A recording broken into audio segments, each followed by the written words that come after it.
Today I want to talk about Justin Fields and how this conversation around him is getting even more unfair. And all that's coming up after the bumper. Don't be cornering me. Hold up. Time. You gotta help me with that corner shit. What's up, kinfolk? It's RJ Young. I am not on a step mill. Consider hitting the like and subscribe button because I upload a video every single day.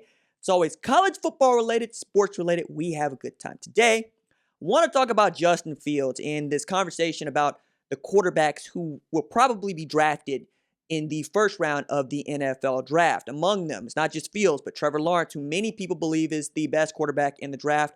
I don't. You can watch the video on that. Zach Wilson, of course, Trey Lance, who somehow is escaping everybody's just not even ear. It's like they forgot that dude was projected ahead of both Lawrence and Fields, according to some NFL draft experts y'all really like. To start the season, he played one game. But even with Justin Fields, he had one bad game in his entire college career.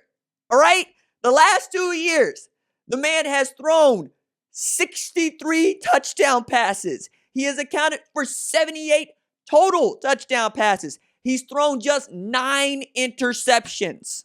9. Yeah, man. It ain't like comparing him to Trevor Lawrence because Trevor Lawrence is basically a 3-year starter.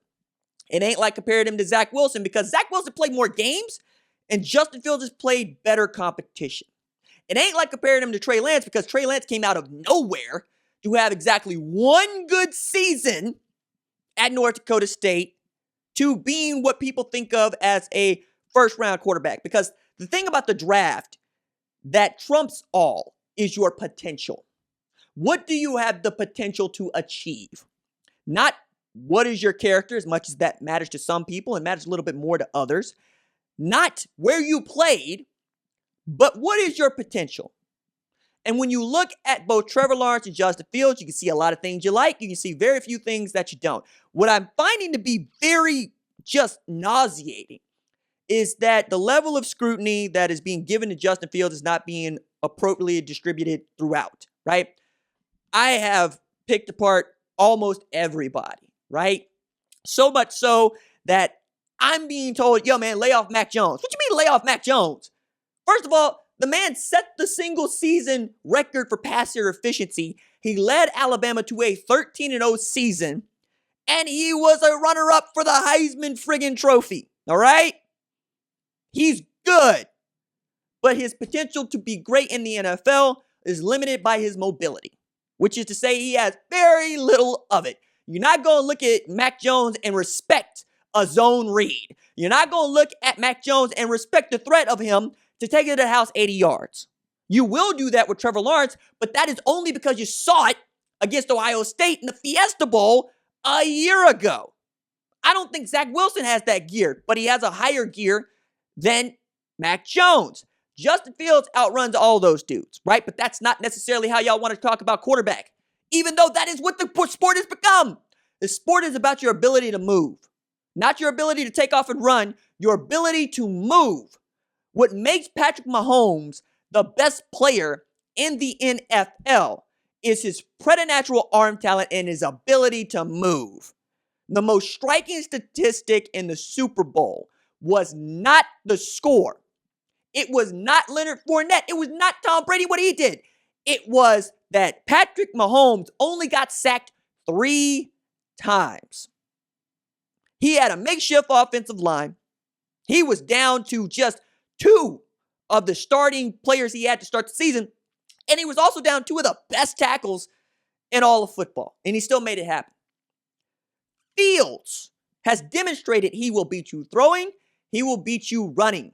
He can lead a running team. He can lead a passing team. The ways in which you talk about his receiving core are somehow not the ways in which we talk about Trevor Lawrence's receiving core. Last year especially, right? Because there was no Justin Ross, even though Cornell Powell filled that void very well, and Amari Rodgers is still a dude. We didn't talk about it in 2018 when the man had T. Higgins and the man had Justin Ross and Travis Etienne was coming into his own. Justin Fields didn't actually have a true good tailback till the 3rd game of the season, and then Trey Sermon took over that role late, right? basically did this without tight ends because, well, they didn't really use them like that until we get into these playoff games.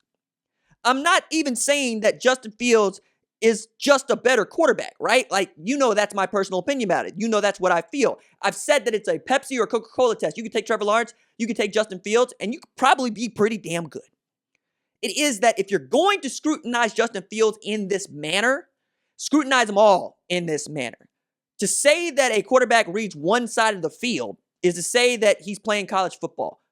To say that a quarterback can run through all of his progressions from one side of the field to the other is also to say he's playing college football.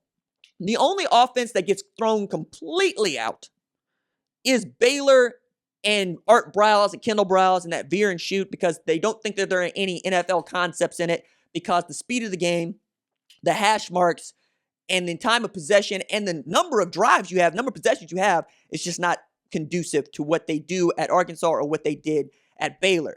But to look at Ryan Day is also to look at a man who put a quarterback in the first round of the draft in Dwayne Haskins. Y'all loved him. And Dwayne Haskins, no disrespect, ain't the quarterback that Justin Fields is, all right? I look at Justin Fields, I see Deshaun Watson. That's the comp.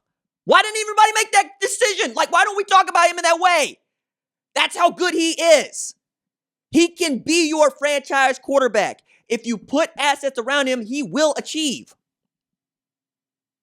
I think that you're also not doing Trevor Lawrence a service by just assuming that he's that good. That's part of the criticism. To take a look at all of it. And Lawrence has had some bad games in his life, but somehow those aren't popping up. Same thing with Zach Wilson. You need to really think about your criticism and whether or not it's warranted. All right, that's it for me. Doses.